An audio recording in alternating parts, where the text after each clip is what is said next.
Het jy al ooit gedink 'n pak kaarte kan die wêreld se toekoms bepaal? Of dat 'n wiskunde vir vergelyking, wel, dat dit 'n wapen kan wees? Dis presies die tipe storie wat ons vandag gaan uitpak. Ons kyk na 'n blouprint vir 'n riller waar syfers, kaarte en antieke raaisels letterlik met mekaar bots. Wow, dis nogal 'n mondvol, né? Maar daai een sin, dis al wat jy nodig het om die spanning te voel. Jy het 'n wiskundige genie aan die een kant en 'n geheimsinnige organisasie aan die ander, met die hele wêreld se toekoms wat op die spel is. En dis duidelik, hierdie gaan oor veel meer as net syfers. Dit gaan oor oorlewing. Dis een van daai konsepte wat jou dadelik intrek en jou net nie los nie. Goed, so kom ons duik 'n bietjie dieper in hierdie wêreld in.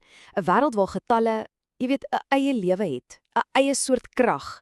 En dis hier waar ons hoofkarakter ontmoet, Elaine. Hy's 'n eksentriese maar absoluut briljante wiskundige. Hy's heeltemal beheep met die idee dat daar verborgde betekenisse in syfers is. Sien, vir hom is wiskunde nie net koue harde logika nie. Nee, dis amper soos poësie, dis magie wat net wag om ontsluit te word. En dan, dit gebeur. Die vonk wat die hele vuur aansteek. 'n Eenvoudige, heeltemal onverwagse pakkie dag op. Maar wat binne-in is nie sommer net enige ou aflewering nie. Nee, dis die begin van 'n raaisel wat Elijah se hele wêreld op sy kop gaan draai. Dit gaan hom op 'n pad plaas wat, wel, lewensgevaarlik is. So, nou verskuif die fokus reguit na die hart van die misterie. Daai gekodeerde boodskap, dis nie net 'n leidraad nie, dis die sleutel. Die een ding wat 'n hele sameswering kan oopbreek. En dis hier waar ons Elaine se genialiteit vir die eerste keer regtig getoets sien word. Dalk die belangrikste toets van almal. En hier is dit. Net 'n string syfers, niks meer nie. Dink jouself vir 'n oomblik in Elisa se skoene in. Wat sou jy met hierdie nommers maak? Vir die meeste van ons lyk dit seker maar net na 'n klomp lukrake syfers, maar vir 'n brein soos syne? Nee, dis 'n uitnodiging. Dis 'n patroon wat smeek om raak gesien te word. En hier is waar sy genialiteit regtig deurskyn. Presies hier. Waar ek en jy net 'n string syfers sien hy 'n patroon, 'n perfekte struktuur. Hy besef dit onmiddellik. Hierdie 9 syfers, hulle vorm 'n 3x3 magiese vierkant. En net daar is die eerste laag van die geheim afgeskil. En dan kom die eerste groot openbaring. Kyk, elke ry, elke kolom, selfs die diagonale lyne, alles tel op tot presies 18. Nou in die wêreld van hierdie storie is 18 nie sommer net 'n getal nie, glad nie. In numerologie simboliseer dit lewe. So die boodskap is ysingwekkend duidelik, nê? Nee? Die spel wat hy nou speel, gaan letterlik oor lewe en dood. Skielik is hierdie raaisel soveel groter as net 'n wiskundige probleem. Elijah besef hy's nie alleen in hierdie speletjie nie. Hy's nou in 'n direkte konflik met een of ander skaduwagtige organisasie en die speelveld, dis 'n komplekse wêreld van syfers en simbole wat blykbaar net hy kan verstaan. En dit bring ons by die kern van die konflik. Aan die een kant het jy vir Elijah en ons sal sien hy span later saam met 'n baie talentvolle kuberkraker Sarah.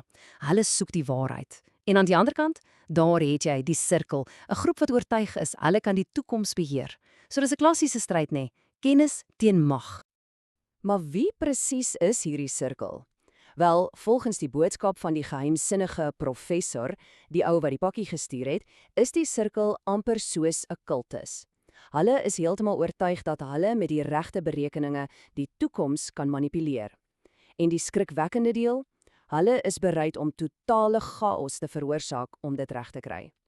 En so begin die wedloop teen tyd. Die aksie skop nou regtig in. Dit begin alles met daai een kaart, daai een leidraad. Dit lei tot 'n onverwagse vennootskap. En voor jy jou oë kan uitvee, is dit 'n dodelike kat-en-muis spelletjie. Met elke liewe stap word die spanning net meer. En dit stoot Elijah al hoe nader aan 'n finale gevaarlike konfrontasie. Okay, so kom ons stop vir 'n oomblik en breek die boustene van hierdie storie 'n bietjie af. Wat is die goed wat hierdie wêreld en sy raaisels aan mekaar weef? Daar's basies 3 hoofelemente wat alles laat werk. Jy kan dit sien as die storiese, magiese gereedskapskis. Nommer 1, die magiese vierkante. Nou in hierdie storie is hulle soveel meer as net 'n interessante wiskundige ding. Hulle is letterlik sleutels. So elke keer as Elijah een oplos, ontsluit hy die volgende stukkie van die mistery. Dis amper soos om die deur na die volgende kamer in 'n reuse labirint oop te maak. Nommer 2. Die speelkaarte self. Jy moet aan hulle dink as die alfabet van die hele sameswering. Elke liewe kaart, of dit nou die koning van harte of die 7 van ruitens is, beteken iets. Dis nie lukraak nie. Elke kaart is 'n simbool wat 'n deeltjie van die groter prentjie verteenwoordig. En Elisha, hy moet hierdie geheime taal vinnig leer praat. En laastens, die derde pilaar, numerologie. Dis basies die onderliggende logika van alles. Dink daaraan as die bedryfstelsel van hierdie wêreld. Dis die stel reëls wat bepaal hoe die kodes werk, hoekom sekere getalle so belangrik is, en dit verduidelik presies hoe die sirkel glo hulle die toekoms kan voorspel. Dis eintlik die gom wat al die ander stukke bymekaar hou. Goed, so nou dat ons die basiese boustene verstaan, sit ons met 'n hele klomp vrae, 'n hele rits onopgeloste raaisels. Die opstel van die storie is briljant, ja, maar die regte spanning, die ware intrige, dit lê in alles wat ons nog nie weet nie. En dit bring ons by seker die grootste vraag van almal. Wat is die sirkel se einddoel? Wat wil hulle regtig hê? Gaan dit maar net oor geld en mag? Of is daar iets diepers aan die gang? Een of ander verdraaide ideologiese visie vir die wêreld? Want die antwoord op daai vraag, dis die ware sleutel tot die hele storie. En daar's nog soveel meer wat ons nie weet nie. Byvoorbeeld, wie is hierdie geheimsinnige professor wat die hele ding aan die gang gesit het? En is hy een van die goeie ouens of nie? Wat se geheim steek weg in die presiese volgorde van daai speelkaarte?